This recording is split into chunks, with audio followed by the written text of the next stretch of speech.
बोलिए कृष्ण कन्हैया लाल की जय। गुरु ब्रह्मा गुरु विष्णु गुरु देवो महेश्वरम गुरु साक्षात् परब्रह्म तस्मै श्री गुरुवे नमः तस्मै श्री गुरुवे नमः।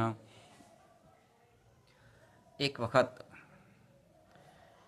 एक माता पिता પોતાના બાળકને એ ફરવા લઈ જવાના હતા, એટલે બાળક એ જીદ કરતું હતું, એની મમ્મીને કહ્યા કરતું હતું. બાળક એ 5 વર્ષનો હતો અને એ બાળક એ જીદ કરતો હતો અને તેની મમ્મીને કહેતો હતો કે તમે મને ફરવા લઈ જવાના હતા, પરંતુ ફરવા માટે લઈ જતા નથી. એટલે જે બાળક હતો એની મમ્મીએ કહ્યું કે બેટા, થોડા દિવસો પછી અમે તને લઈ જઈશું.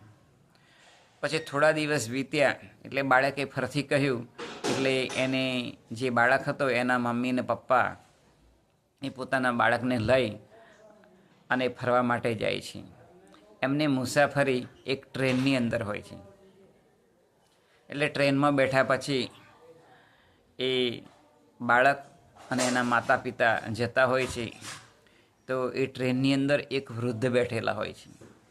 હવે આ જે બાળક છે એને મમ્મી પપ્પાને કહે છે કે પપ્પા, હું ગાડીમાં બેઠો તો ખરો ટ્રેનની અંદર, પરંતુ જે પેલા ઝાડ હતા એ ઝાડ તો બધા જતા રહે છે, પરંતુ આ જે વાદળો છે એ વાદળો મારી સાથે ને સાથે આવે છે.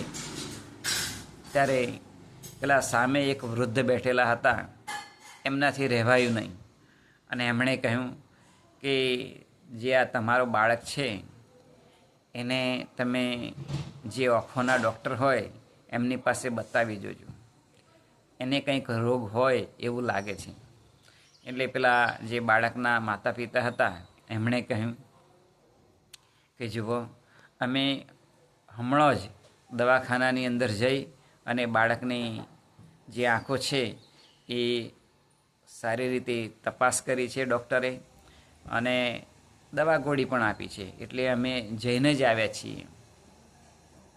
એટલે પેલા જે વૃદ્ધ હતા એ પોતે વિચાર કરવા લાગ્યા કે મેં સલાહ આપી, પણ આ તો અનુમાન વગર જો કોઈને સલાહ આપવામાં આવે તો એ કામ લાગતી નથી.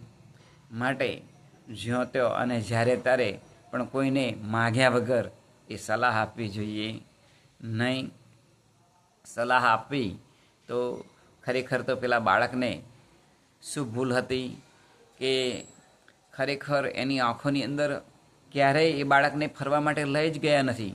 તો એ બાળકને જે અનુમાન હતું એ સાચું હતું કે જે ઝાડ છે એ ઝાડ બધા જતા રહે છે. ટ્રેનની અંદર આમાં બેસવામાં આવે તો ઝાડ જતા હોય એવું જ લાગે છે, પરંતુ જે વાદળો છે એ સાથે ને સાથે આવતા હોય છે. માટે વગર માગે સલાહ એ આપવી જોઈએ નહીં.